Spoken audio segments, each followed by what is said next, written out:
declare before you all that my whole life, whether it be long or short, shall be devoted to your service and to the service of our great imperial family to which we all belong.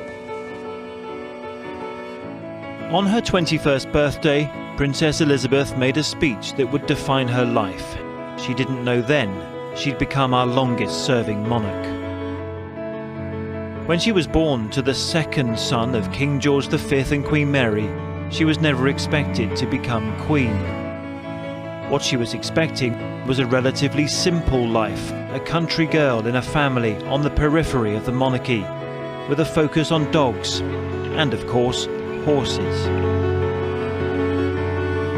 But the sudden coronation of her father George VI, following the abdication of his brother, changed everything. And with the early death of her beloved father, Elizabeth became queen at the age of just 25. She stood by those early promises she made on her birthday in 1947, through good times and bad.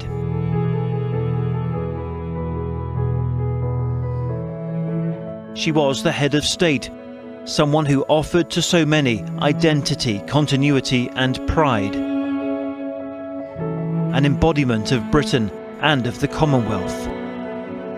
And as she promised, she did serve her whole life.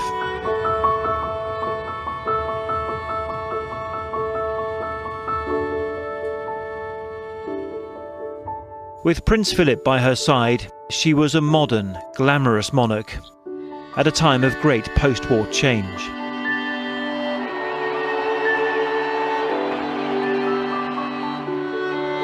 What she might have lacked due to her age and her inexperience, she made up for from the outset with a formidable commitment to the role. The fascination with the couple stretched far beyond the UK. She was more than just a British queen. She was Queen of the Realms and head of the Commonwealth, a growing association of former colonies and newly independent nations. The Commonwealth, to which she was so committed, began with just 8 countries. Today, it has more than 50.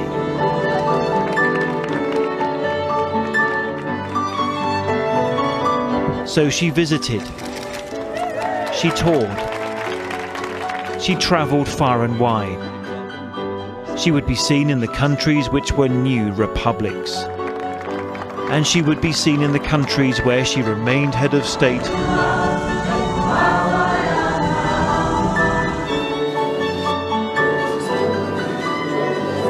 She would travel year in, year out, right up until 2015.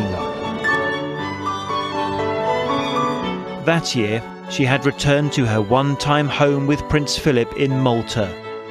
This meeting of Commonwealth leaders would be her last trip overseas, shortly before her 90th birthday. Ladies and gentlemen, I feel enormously proud of what the Commonwealth has achieved, and all of it within my lifetime. But while this queen had a Commonwealth rather than an empire, she did have a significant position on the world stage. The world's politicians wanted to meet her. Prime ministers and presidents came and went, but this queen would remain. She walked a discreet political line. World leaders knew the value of an audience with Queen Elizabeth, the Queen. At times she became the world's diplomat, at others a healer of past wrongs, meeting leaders of countries who'd fought against the British Crown, even shaking hands with a former commander of the IRA, the group who'd killed members of her own family. And she welcomed the leader of Communist China to the heart of the British monarchy, Buckingham Palace, as Britain opened up to the Far East.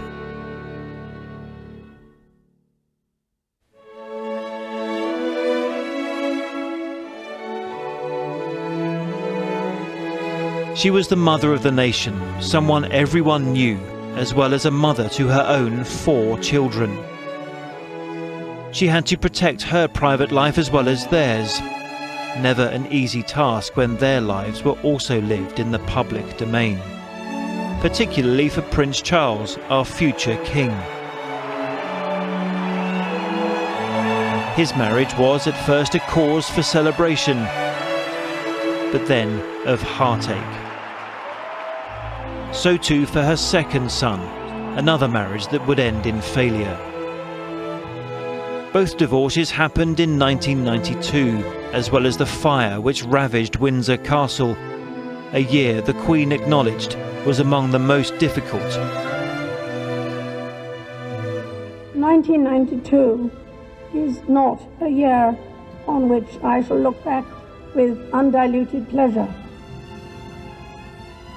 In the words of one of my more sympathetic correspondents, it has turned out to be an annus horribilis. If anyone in the institution had thought the worst was behind them, they would be proved wrong.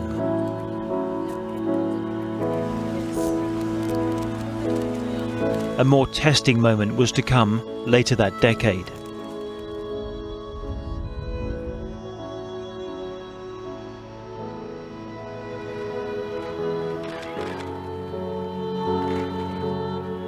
The Queen remained at Balmoral with Diana's two sons, her grandsons, to protect them from the public gaze. The grief in the rest of the country turned to anger. It healed only when the Queen returned to meet the mourners and found the words to quell the discontent. She was an exceptional and gifted human being. In good times and bad, she never lost her capacity to smile and laugh, nor to inspire others with her warmth and kindness. I admired and respected her for her energy and commitment to others, and especially for her devotion to her two boys. The Queen knew that in her role as head of nation she was a focus of both national grief and national celebration. Good evening, Mr. Bond.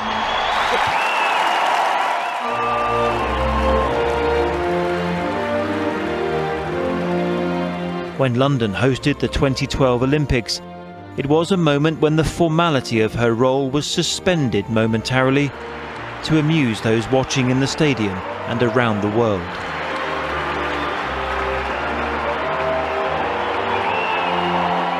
Being there for the nation when it needed her most was something she learned was an important part of the job, every bit as important as the formal state occasions.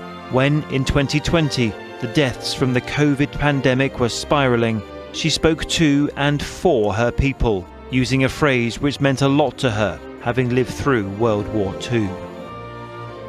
Better days will return. We will be with our friends again. We will be with our families again. We will meet again. The Queen's own wartime contribution as a member of the Auxiliary Territorial Service taught her lessons in duty and perseverance which lasted a lifetime. As Commander-in-Chief, honouring those who fought for the country was always a priority. She attended service after service, commemorating the memory of the fallen and all victims of conflict. As the years went by, those who served and survived D-Day became fewer and fewer. The Queen marked each anniversary, becoming visibly moved at the 50th commemoration in northern France in 1994. Veterans of the Normandy campaign, you deserve your nation's thanks. May we, your fellow countrymen, be worthy of what you did for us.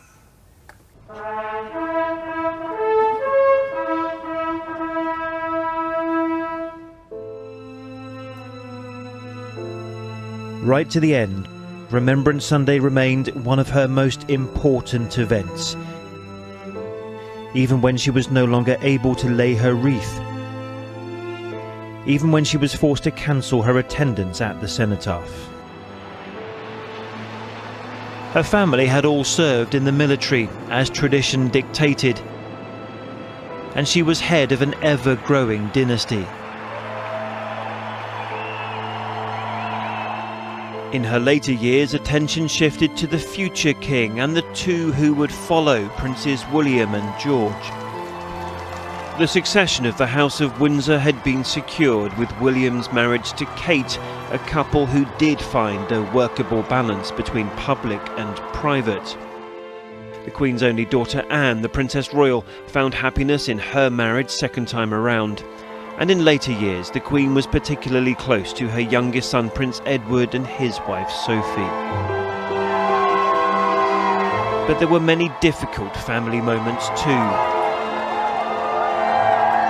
Harry's marriage to Meghan brought a smile to the nation, but masked the couple's personal unhappiness. They brought Archie to Windsor Castle, but left Britain 6 months later.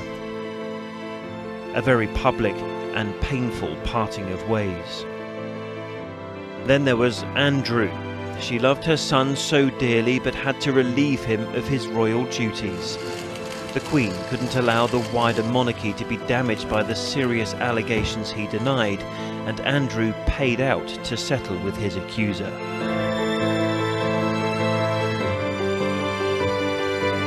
In 2021, after 73 years of marriage, the Queen lost Prince Philip, the man she once called her strength and stay. He'd been her constant, by her side throughout.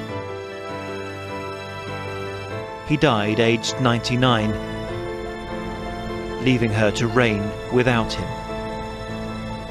The nation's thoughts were with the Queen, as alone she said goodbye for the very last time.